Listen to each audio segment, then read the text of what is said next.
want to talk about the 5 unexpected signs that you need to look for when it comes to an unhealthy relationship. So the first one is financial control.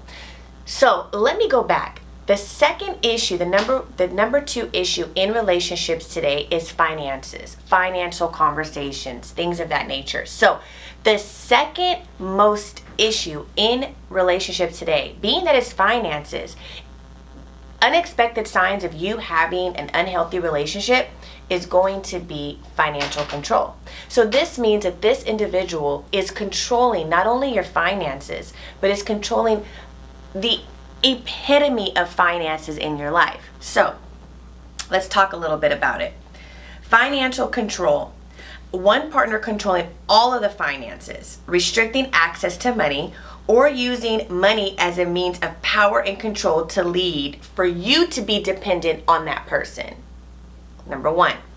Number 2, the lack of support and growth. So say for instance, you're in a relationship and your spouse decides that they want to do something different. They want to embark on a new journey of entrepreneurship, go back to school, or things of that nature. So if you're not getting the support that you need in that relationship for your personal growth, this is an issue. This is something that you need to pay attention to.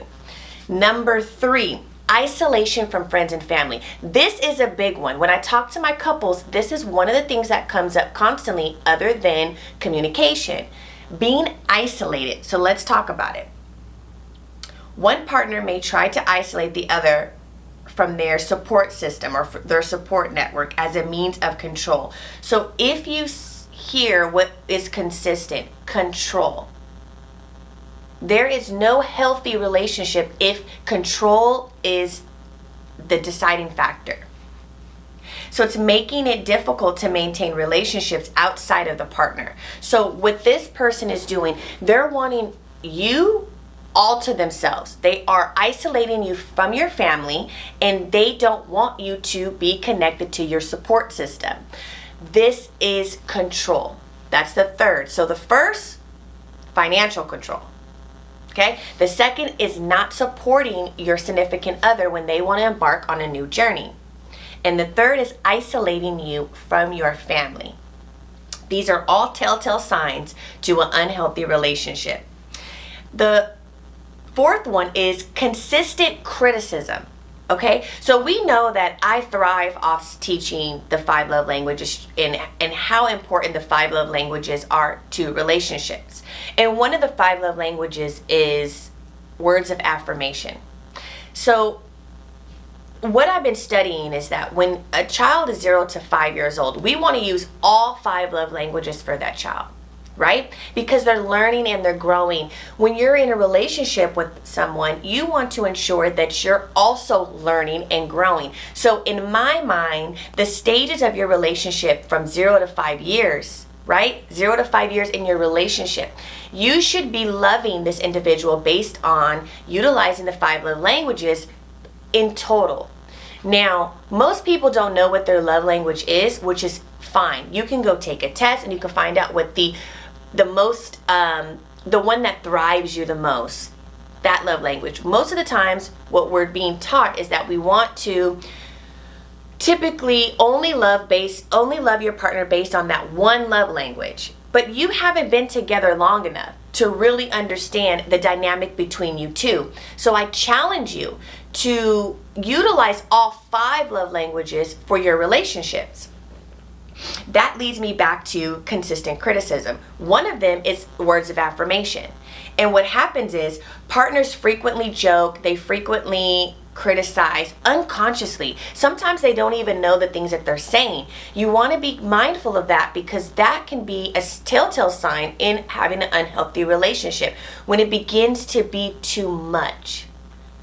Going back to the number 1 issue in relationships today being that it's communication, you want to make sure that you're communicating that with your partner, making them aware that they know and understand that this is something that bothers you.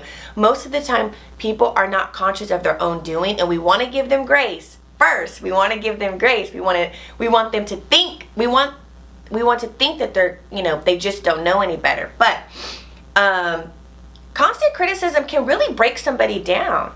It can make you have low self-esteem, lack of confidence.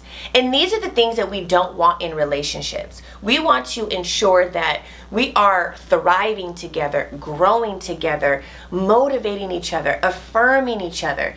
And again, loving in the first 5 years based on all 5 of the love languages, not just one. And last is ignoring or dismissing your partner.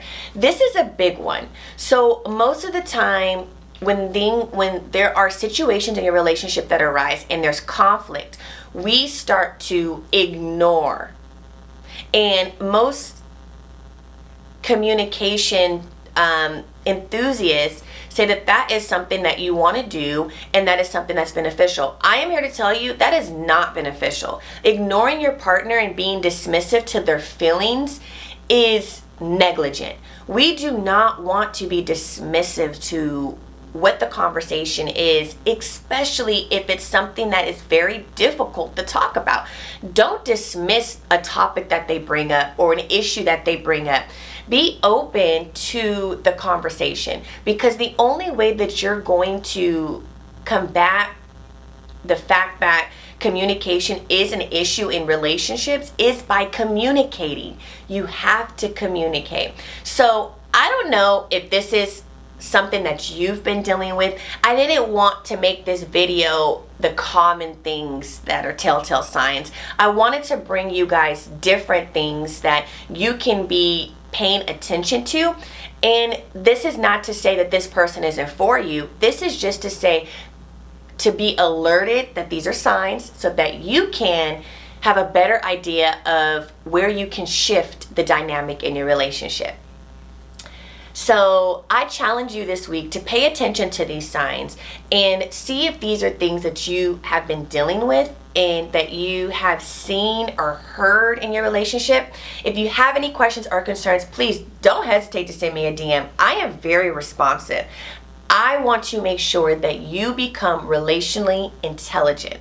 And these are some of the things that we have to be mindful of so that we can get to and take our relationship to the next level. But until next time, thanks again for chiming in, and I hope to see you soon.